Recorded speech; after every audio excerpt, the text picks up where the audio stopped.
Good day everyone, I am Nairi Navy Pabalane from the Eureka Math and Science Organization, and I am here to discuss about the SDG number 17 called the Partnership for the Goals and titled Call for Action.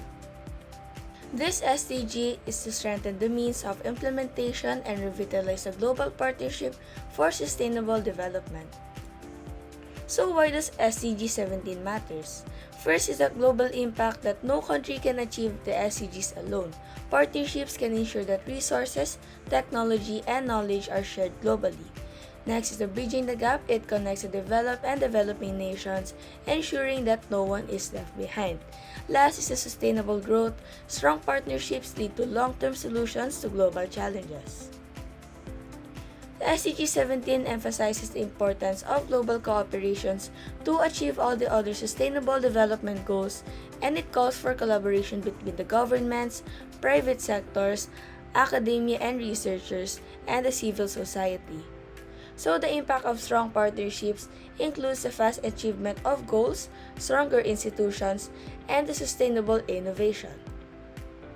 So what are the challenges of SDG 17? First is inadequate financial resources, weak institutional and human capacity, policy and governance misalignment, unequal access to technology and innovation, unfair trade practices and market barriers, fragmentation of efforts, climate change and environmental impact, political instability and conflict, and last is the public awareness and engagement. So there are more challenges of the SDG 17. It includes that many developing countries are facing a debt crisis. So 37 out of 69 of the world's poorest countries were in debt distress or at a high risk of it. So the ODA funding for data dropped by more than 20% in 2018 to 2020.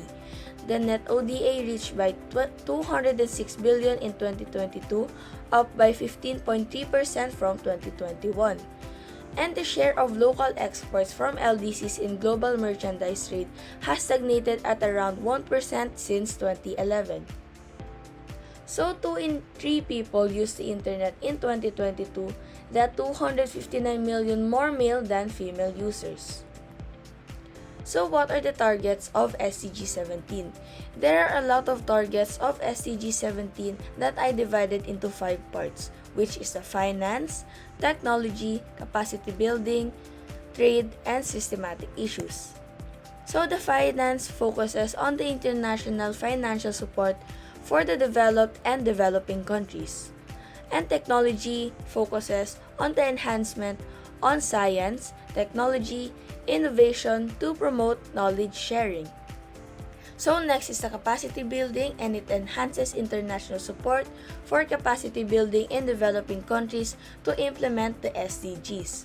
Next is the trade, and it focuses on the promotion of a universal, rule-based, open, non-discriminatory, and equitable multilateral trading system.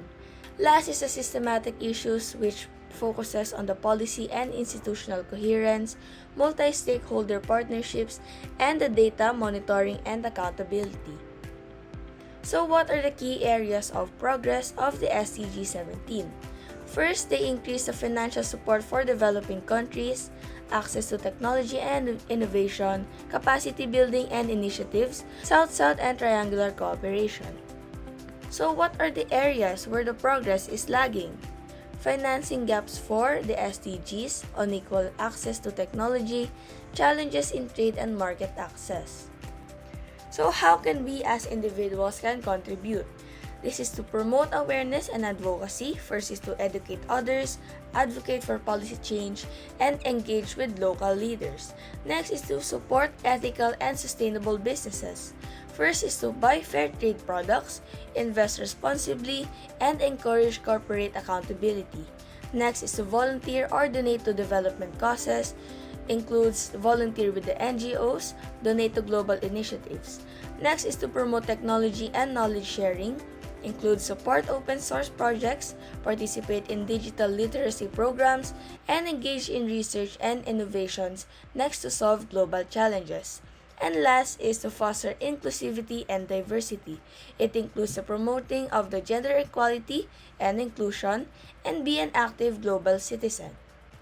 And that ends our discussion for the Sustainable Development Goals number 17, Partnership for the Goals, entitled Call for Action. This is to building partnerships to achieve a better tomorrow.